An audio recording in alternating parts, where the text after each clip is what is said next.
మార్కాపురం జిల్లా పీసీపల్లి మండలం వెంగళాయపల్లి గ్రామంలోని ఆ పాఠశాల ఉపాధ్యాయుల తీరేవేరు. విద్యార్థుల కోసం పరితపించే ఉపాధ్యాయులు ఉండటం విద్యార్థుల అదృష్టం. సంక్రాంతి పండుగ మన తెలుగు రాష్ట్రాల్లో పెద్ద పండుగ. ఈ పండుగ ఆ ప్రభుత్వ పాఠశాలలో ముందస్తుగా సంక్రాంతి వేడుకలను ఉపాధ్యాయులు నిర్వహించారు. విద్యార్థులకు పండుగ విశేషాలు, భోగి, సంక్రాంతి, కనుమ వివరాలు పిల్లలకు అర్థమయ్యేలాగా వివరించారు. భోగి మంటలు, సంక్రాంతి ముగ్గులు, కనుమ గాలిపటాలు ఎగురవేయటం, వాటిని విద్యార్థుల చేత చేయించారు.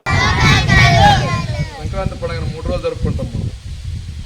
మన భోగి పండుగతో ప్రారంభించి మన జీవితంలో జరిగిపోయినటువంటి బాధాకరమైన విషయాలన్నింటినీ ఆ భోగి మంటలు తగలబెట్టేసి అట్లా మనం కొత్త పండగని జరుపుకుంటాం అన్నమాట. అలాగే మన వ్యవసాయపరమైన దేశం కాబట్టి మన దేశంలో పంటలన్నీ కోతకొచ్చి మనం ఆ పంటల్ని సెలబ్రేట్ చేసుకుంటూ తిరుబండారాలు ఇంట్లో చేసుకొని మన బంధువులకి ఇస్తాము, వాళ్ళు మనకి ఇస్తారు, మన ఇంటికి వచ్చిన వాళ్ళందరికీ పెడతాము. ఇట్లా మనం ఒకరితో ఒకరు షేర్ చేసుకుంటూ భోగి పండుగ ప్రారంభిస్తాం. అట్లా 2వ రోజు సంక్రాంతి పండుగ మన పెద్దల్ని, పూర్వీకుల్ని స్మరించుకుంటూ ఆ రోజు పండుగ చేసుకుంటాం.